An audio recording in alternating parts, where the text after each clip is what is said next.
प्रधानमन्त्रीको अमेरिका भ्रमणलाई आशंका गरियो। संसदभित्र बाहिर सबैतर्फ यसमा आवाज उठिरह्यो। सञ्चार माध्यममा प्रस्तावित 10 बुँदे सम्झौता भन्दै समाचार पनि प्रकाशित भयो। अमेरिकाले जवाफ पनि दियो, तर पनि प्रधानमन्त्री बोल्नु भएन। जेठ 31 गते संसद दिनभर अर्थमन्त्रीको करका दरमा मध्यरातमा चलखेल गरेको विषय र राजीनामा मागको विषयले तातियो, तर पनि प्रधानमन्त्रीको जवाफ खोज्ने काम भने रोकिएन। सोही दिन संसदमा नेमकिपाका सांसद प्रेम सुवालले यो विषय उठाउनु भयो। उहाँले एमसीसी कै समयमा हामीले यो राष्ट्रघाती छ नगरौँ भन्दा केही माननीयहरू अमेरिकी सेना कसरी आउँछ भनेर हामीलाई नै प्रश्न गर्नुभयो। अहिले सम्झौताकै मस्यौदासहित नेपाली सेना र अमेरिकी सेनाको हस्ताक्षर हुने र प्रधानमन्त्रीलाई साक्षी राख्ने तयारी भएको र अमेरिकी सेना बराबर आउन थालेको भन्दै उहाँले प्रधानमन्त्रीको जवाफ माग्नुभयो। एमसीसी सम्झौता सैन्य मोर्चा भनेर हामीले भनेका थियौँ, विरोध गरेका थियौँ र त्यसबेला अमेरिकी सेना कसरी आउँछ भनेर साथीहरूले यहाँ उठाउनु पनि भएको, मान्यज्यूहरूले पनि। अहिले अमेरिकी सेना बरोबर नेपाल आइरहेको र 10वटा बुँदामा नेपाली सेना र नेपाल सरकारलाई सही छाप गराउने तयारी गरेको र त्यसमा नेपाली सेनाको ब्यारेक अमेरिकी सेनाले प्रयोग गर्ने, नेपाललाई समेटेर अमेरिकाले बजेट बनाइसकेको र नेपालको गाडी र हल्का वायुयान पनि अमेरिकाले प्रयोग गर्ने, सरकारको स्वामित्वको जमिन प्रयोग गर्ने, उत्तरी क्षेत्रमा संयुक्त सैन्य अभ्यास गर्ने, घातक सैन्य सामग्री ल्याउने र अमेरिकाले ल्याएको सामानमा कर छुट दिने र प्रधान सेनापतिज्यूको अमेरिका भ्रमणमा यी सबै बुँदामा सही छाप गराइने र त्यसपछि प्रधानमन्त्री शेरबहादुर देउवाजीलाई समेत समर्थन गराइने भन्ने आएको छ। र यसमा योभन्दा अगाडिको एमालेको सरकारका मन्त्रीहरूको पनि संलग्नता रहेको भनेर बाहिर आएको छ। यसकारण यसमा जो संलग्न छन् ती सबै पार्टी, राजनीतिक पार्टी र सरकारको तर्फबाट जिम्मेवार मन्त्रीहरूले यो सदनलाई यथार्थ जानकारी दिलाउनु जरुरी छ। सभामुख महोदय, र जेठ 14 गते राति 12 बजे अर्थ मन्त्रालयमा पसेका 2 जना मान्छेमध्ये एकजनाको परिचय अझै खुलेको छैन। सीए, त्यो सीए विदेशी नै हुनुपर्छ भन्ने आएको छ अहिले, र कुन देशको नागरिक हो त्यो बाहिर आएको छैन।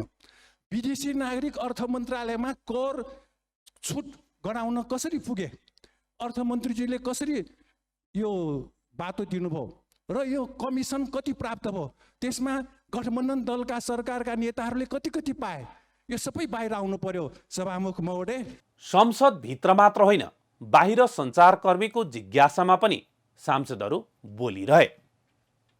उनीहरूले प्रश्न उठाइरहे, तर जवाफ आउने छाँटकाँट कतै देखिएन।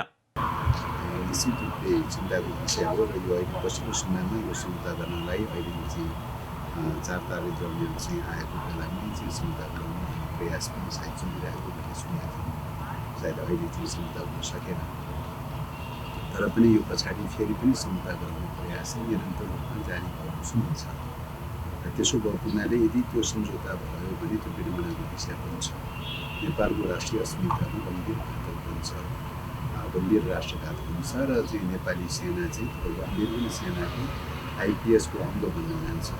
आइपिएसको अङ्ग बन्न गइसकेपछि नेपालको भूराजनीतिक स्थितिको सन्दर्भमा नेपालको स्वाधीनतामाथि ठुलो सुरक्षाको चाहिँ खतरा पैदा हुन्छ, राष्ट्रिय स्वाधीनतामाथि ठुलो समस्या पैदा हुन्छ। त्यस कारणले गर्दाखेरि यस प्रकारका सम्झौताहरू गर्नु हुँदैन भनेर चाहिँ हामीले सजग गराउने प्रयास गरिरहेका छौँ, सतर्क गराउने प्रयास गरिरहेका छौँ।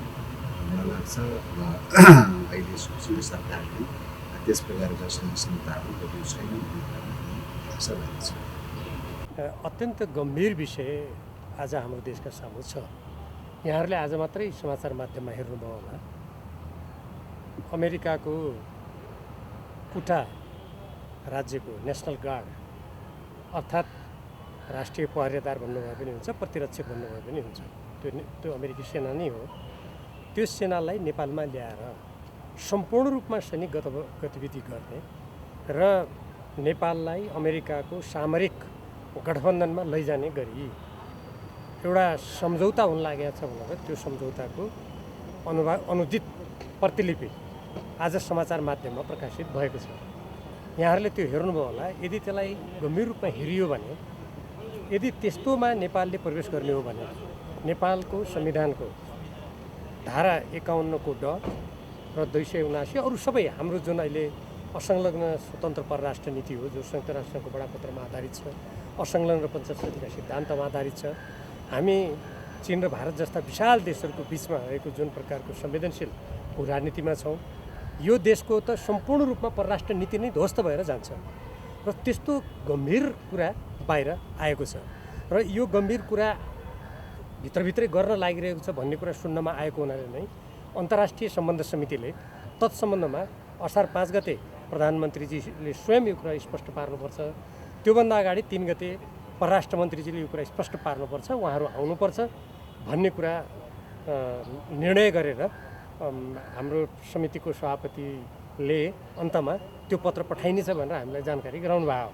त्यसैले यो विषय जुन छ, यो विषय नेपाल जस्तो देशको लागि अत्यन्त गम्भीर विषय छ। यदि यस्तो हो भने त नेपाललाई एउटा सैनिक गठबन्धनतिर लैजाने र जुन मिलेनियम च्यालेन्ज कर्पोरेसन MCC पारित गर्दाका बखत हामीहरूले गम्भीर आशंका गरेका थियौँ र नेपाललाई अमेरिकी हिन्द प्रशान्त रणनीतिको अङ्ग बनाएर नेपालको स्वतन्त्र परराष्ट्र नीतिलाई ध्वस्त गर्ने, यो राष्ट्रको दीर्घकालीन अस्मिता, स्वतन्त्रता, स्वाधीनतामाथि आँच पुर्याउने यस्तो खालको राष्ट्रहित विरोधी काम हुँदैछ र यसका कतिपय दफाहरूले त्यो तर्फ सङ्केत गर्छन् भनेर हामीले जुन कुरा उठाएका थियौँ, अहिले घटनाक्रमहरूले त्यो कुरातर्फ सङ्केत गरिरहेका छन् र त्यो कुरा दिनदिनै अझ प्रबल रूपमा अगाडि देखा पर्दै आएको छ। यसबीचमा जुन अमेरिकी अधिकारीहरू, सैनिक जनरलहरूले पनि नेपालको भ्रमण गर्नुभयो र विशेष गरी अमेरिकी उपविदेश सहायक मन्त्री उजरा जियाले नेपालको भ्रमणको बेलामा तिब्बती शरणार्थी शिविरमा जसरी उहाँ गएर भेटवार्ता गर्नुभयो, यो निकै गम्भीर कुरा छ। त्यसैले यस विषयमा अब नेपाल सरकारले नेपाली जनतालाई स्पष्ट गर्नुपर्छ।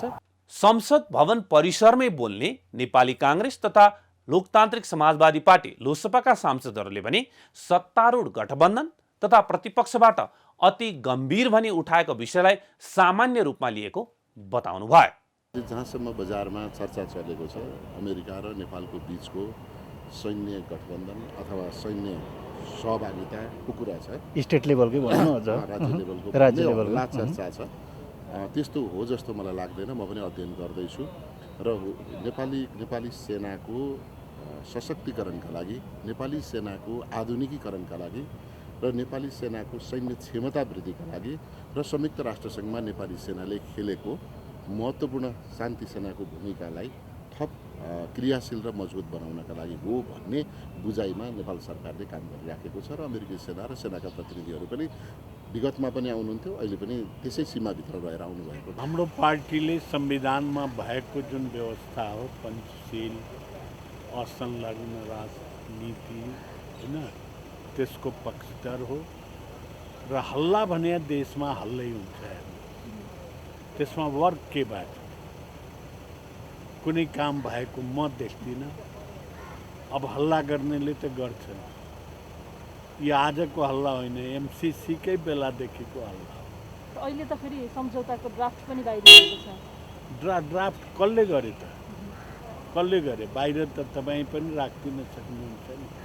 त्यसको एथेन्टिक नआएसम्म त्यसै सरकारले यस्तो गर्न लागे। सरकारले संविधान विपरीत काम गर्छ भने त मान्य हुन्छ। हाम्रो संविधानले नि के भनेको छ भने यो संविधान विपरीत कुनै पनि कानुनै बन्छ भने त्यो निष्क्रिय हुन्छ, भ्वाड हुन्छ भने यस्तो हल्ला मन लाग्छ। लक्ष्मणलाल कर्णजीले त यो हल्ला मात्र भएको भन्दै आधिकारिकता पुष्टि गर्न माग गर्नुभयो। नेपाली काङ्ग्रेसका सांसद मिनबहादुर विश्वकर्माले सामान्य रूपमा लिएको बताउनु भयो। तर जब चौतर्फी आवाज उठ्छ भने प्रधानमन्त्रीले जवाफ त दिनुपर्ने हो नि। यस विषयमा भने उहाँहरू पनि बोल्नु भएन। जबकि असार 1 गतेको संसद बैठकमा नेपाली काङ्ग्रेसका सांसद गगन कुमार थापाले नै प्रधानमन्त्रीलाई संसदमा जवाफ दिन आग्रह गर्दै शङ्का निवारण गर्न माग गर्नुभएको छ। संसदको समितिमा, संसदको बैठकमा विभिन्न मान्यज्यूहरूले खास गरिकन प्रमुख प्रतिपक्षी दलको तर्फबाट SPP सम्झौताको बारेमा गम्भीर विषयहरू उठाइराख्नु भएको छ। यो विषय सरकारसँग सम्बन्धित छ। रक्षा मन्त्रालयको जिम्मेवारी पनि सम्माननीय प्रधानमन्त्रीले सम्हाल्नु भएको हुनाले गर्दा संसदमा यतिको विषय उठिसके पछाडि रक्षा मन्त्रालयको जिम्मेवारी पनि सम्हाल्नु भएको प्रधानमन्त्रीले स्वयं संसदमा उभिएर तत्काल यसको बारेमा आफ्नो विचार राख्नुपर्छ, आफ्नो धारणा प्रष्ट बनाउनुपर्छ। यो सम्झौता के हो? कसको पालामा सुरु भयो? कहाँबाट आयो? हामी बाहिर छापाहरूमा पढिरहेका छौँ यो 10 बुँदा। एउटा पक्ष भन्छ यो असत्य हो, यस्तो कुनै बुझै छैन। सेनाको प्रवक्ता भन्नुहुन्छ आजसम्म हामीले यसको बारेमा कुनै पनि कुरा थाहा पाएका छैनौँ, तर समाचारहरू प्रशस्त आइरहेका छन्। नेसनल गार्डको वेबसाइट हामीले हेऱ्यौँ भनेदेखि भने 2019 पूर्ववर्ती सरकारको पालोमै अहिले जुन सम्झौताको बारेमा प्रस्तावको बारेमा चर्चा भयो, यो प्रस्ताव त्यही बेलामा आएको भनेर कतै के भनिएको छ। पूर्ववर्ती रक्षा मन्त्रीहरूले हामी सकारात्मक गरेर यसलाई अगाडि बढाएको भन्ने पनि कहीँ कहीँ समाचारमा पढिन्छ। यस्तै कुराहरू आइसकेपछि सरकारले तत्काल यहाँ उभिएर आफ्नो आधिकारिक धारणा प्रष्टसँग राख्नुपर्छ। यति धेरै प्रश्नहरू उठे पनि प्रधानमन्त्री शेरबहादुर देउवा जवाफ दिन संसद आउनु भएको छैन। यसैबीच प्रधानमन्त्री एवं नेपाली काङ्ग्रेसका सभापति शेरबहादुर देउवाले राष्ट्रिय सहमति बिना कुनै पनि सम्झौता नहुने बताउनु भएको छ। संसदमा यस विषयमा गम्भीर प्रश्न उठिरहेको छ, तर यो कुरा पनि उहाँले संसदमा होइन बालुवाटारमा सत्ता गठबन्धन दलका शीर्ष नेताबीच भएको छलफलमा बताउनु भएको हो। उहाँले देशलाई आघात पुग्ने कुनै पनि सम्झौतामा कुनै देशले चासो राख्ने वा दबाब दिए भने पनि आफूले नमान्ने स्पष्ट पार्नु भएको छ। यही कुरा संसदमा आएर भन्न उहाँलाई केले रोकिरहेको छ? अर्कोतर्फ उहाँ राष्ट्रिय सहमति बिना कुनै पनि सम्झौता नहुने बताउनुहुन्छ, त्यो त एकदमै जायज कुरा हो। तर अहिले बाहिर सार्वजनिक भएका कुरा, सार्वजनिक भएको 10 बुँदे सम्झौता र उहाँमाथि लागेका आरोप तथा अमेरिका भ्रमण नै नगर्न भनिएको विषयमा उहाँको धारणा के हो?